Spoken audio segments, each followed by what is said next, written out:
So humility manifests itself in economics as the belief in a free market, meaning like I can't do centralized control on this thing. We're going to minimize the friction of the free exchange of goods. So Austrian economics puts priority in the market. Yes, and you could arrive at it through two paths. The more practical path, which most scientific-minded people arrive at. I came from an engineering background, so I initially had this idea that what is lacking in economics is mathematicization. We need to have better math models. We need to get all of those tools from engineering, apply them to economics, and then we'll be able to plan the world economy and make it work better. And then you start actually trying to solve problems, trying to actually calculate them, and you realize nobody can have that ability, because the difference ultimately comes down to the fact we can't have experiments. And the reason we can't have experiments is that you can experiment on particles of a gas. You can't experiment on human beings, on entire economies. And because particles of a gas are just dumb matter. And so, you kick matter in a certain way, you can calculate exactly how much is going to fly. Human beings are much more complex. They have a will inside them. And this is really, this is the humility to understand that you are a human being and other people are also human beings just like you. And that every person wakes up every morning and they have a million things in their mind, a million things they care about, a million things they want to do. And you will never be able to make the decisions for somebody else, let alone for millions of other people. So this is one path by which you arrive at the conclusion that free markets are better, because you realize that all of the people that think that they can centrally plan markets can't actually do that, and that there's really nothing scientific about them except essentially the rituals they ape of the scientific process. And the other path, I think, that makes you arrive at the Austrian perspective, or the libertarian perspective, I should say, is simply the notion of individuals as having their own inalienable right to decide what they want to do with themselves. If you, the only way that you can give yourself the idea that you get to be planner is ultimately you think you're better than other people. You think your choice, your judgment overrides mine. And I don't think that's a defensible position. I think I'm in no position to want to force anybody ever. I will never want to force anybody to do anything they don't want. The Keynesian perspective, the central planning perspective, is unlike physics, which is let's force a bunch of particles to sit in a lab so that we can study them. In economics, you're forcing people to do things. Let's stop these people from doing this job because it's bad for the economy, and let's get them to do that job. Let's force them to pay this price. Let's tax them this much. Let's prevent them from using gold as money and force them to use our credit as money. So it has to rely on coercion. There's no central planning without coercion. And coercion is a crime, in my opinion. There's no way that it is justifiable morally or ethically. So from an ethical perspective, your view is perhaps broadly speaking, the libertarian view is coercion is unethical. Freedom is essential. What are the pros and cons of government intervention in the economy? So can you provide pros? You just kind of provided arguments against.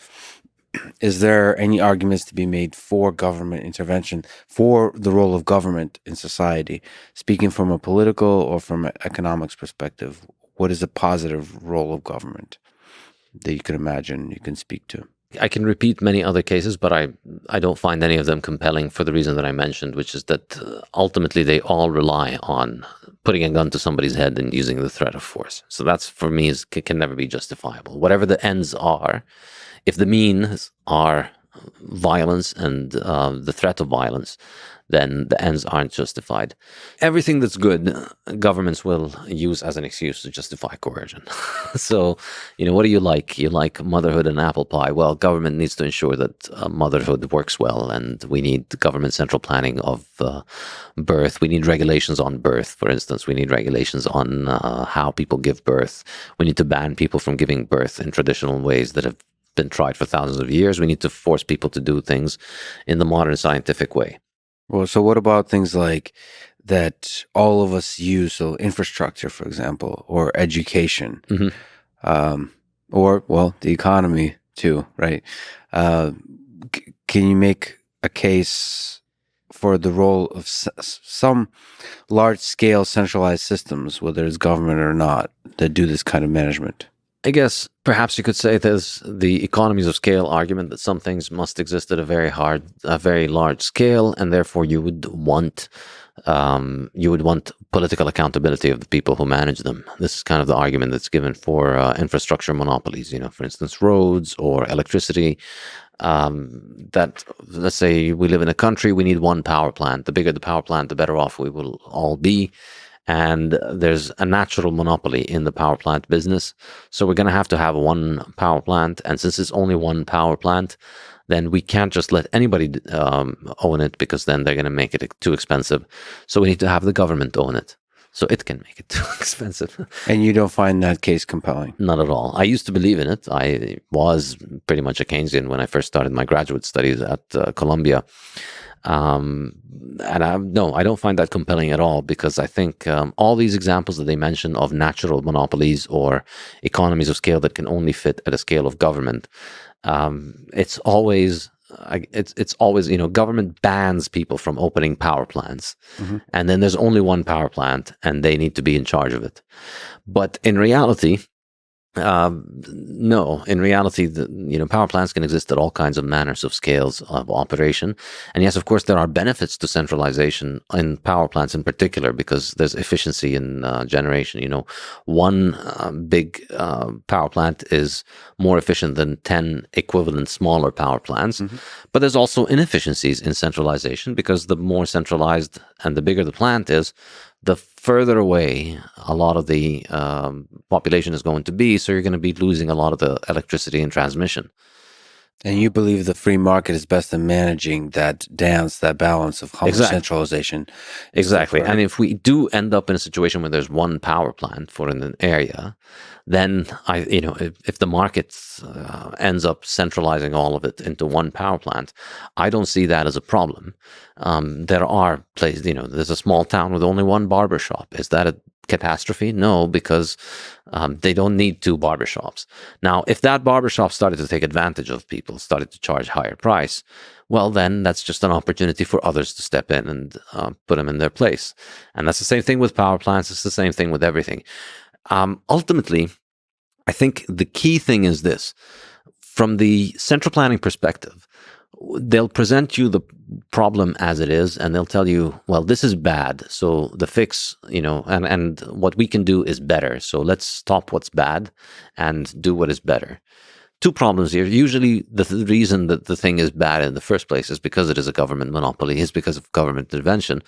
But the second thing is that this notion that we could just pass a law and fix what's wrong and make it better it ignores the fundamental underlying reality, which is that what you're doing is you're offering only one way for this problem to be solved and making all other solutions practically illegal. You're taking taxpayer money, you're putting guns to people's heads to take their money, to use it to build, say, this one solution for a power plant, but you're preventing the free market process from providing us with other alternatives. Well, so you phrased it sort of from that perspective, but in theory, there is a feedback accountability mechanism for the solution that you propose and enforce by, as you're saying, placing a gun to people's head.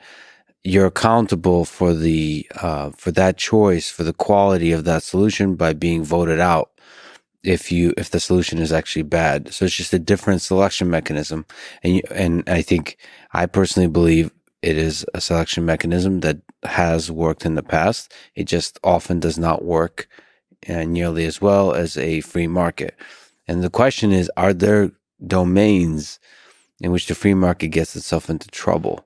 So this theoretical view is that that's the point of a free market, is it doesn't, if there's trouble, that's a signal, and it will respond to that signal, and it will respond appropriately to try to maximize happiness. The question is there a local optima that free markets get stuck in, and you need governments to represent the broader scale of the people to get outside of that? I think the fundamental problem here is the idea that there is a feedback mechanism when there is coercion in one party, when one party can employ coercion and the other one cannot. So in other words, I'm going to put a gun to your head, I'm going to take your money, and I'm going to use it to buy more guns for me to put against your head.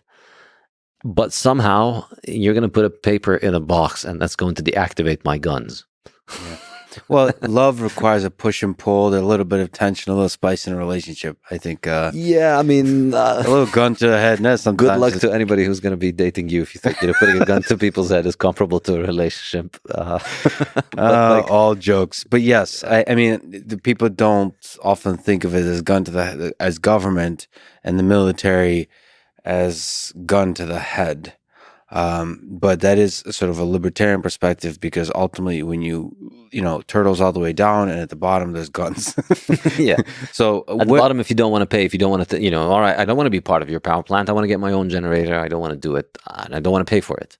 You go to jail. You can't not pay for it. That's really the asymmetry which the market doesn't have, which is why, in my opinion, it's not as if, I'm being stubborn and stuck on the idea that I want a market and that the government can't work. It's presented as if, we're choosing between two different machines. Should we use an Apple or a PC?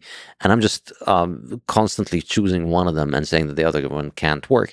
It's not equivalent. It's not two machines. We're comparing between a machine and a gun to the head. And we're comparing between a situation in which anybody anywhere is free to provide the service or the good, and anybody anywhere is free to buy it from them or reject to buy it from them.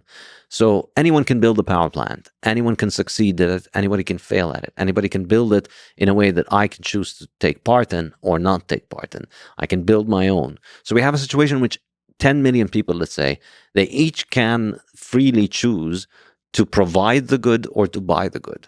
That cannot be considered an alternative on an equal footing to a situation where one person or one entity gets to decide for everybody, and those who disagree go to jail. So the problem is that the alternative to governments is other large successful entities that have humans in them, and human nature is such that there's corruption, manipulation, and so on. I think free market depends on the honest communication of information as widely as possible so people can make great rational decisions. But sort of my fear is that, like to propose, is that in general there's manipulation, whether it's government, whether it's companies. They're going to manipulate, they're going to try to do propaganda, they're going to try to manipulate you, deceive you, shut down competition by playing games, human games of different kinds. And sometimes even meaning well. It's not like everybody thinks they're doing good and they're actually doing evil. So how do we prevent the worst of human nature coming out in a free market as well? By not giving the worst of human nature a monopoly on violence in the institution of government. that little inkling of coercion, that little bit of asymmetry creates a gigantic ripple effect of asymmetry, in your view. Yes, and it ends up just being the place where, corporations, individuals, free markets, they can't coerce without the resort to government. So, you think about all the examples of corrupt corporations doing bad things, it's always because they have certain privileges from governments. Because, as it exists, Coca-Cola, McDonald's, all of these giant corporations, they can't do anything to me without government. They can't take any of my money and they can't force me to buy their stuff. And so it doesn't matter to me, so if Coca-Cola is corrupted, that's a problem for Coca-Cola customers, that's a problem for Coca-Cola shareholders, that's a problem for anybody who deals with Coca-Cola. But as somebody who doesn't drink their stuff and isn't a shareholder, I have absolutely no interest in what happens. They could all go bust tomorrow and I don't care. I don't buy their product and and I'm not a shareholder. So in this situation where you choose to voluntarily associate with people and you only give your money to people you want to voluntarily give the money to, so you either buy their product or invest in their production, in that situation, the only way that a company can get my money is if they build a product that they that I value, or if they convince me that they are going to use it in a way that's profitable. And I may be wrong. I may invest in a company that fails, or I may invest in a company that turns out to be fraudulent, but that's my fault. you know, and it's my fault that I gave them my money and then it turned out to be scoundrels. But it's a totally different problem when we make it mandatory. You know, it's violence. It's a crime to put a gun to my head and force me to subsidize companies and force me to come at certain conclusions.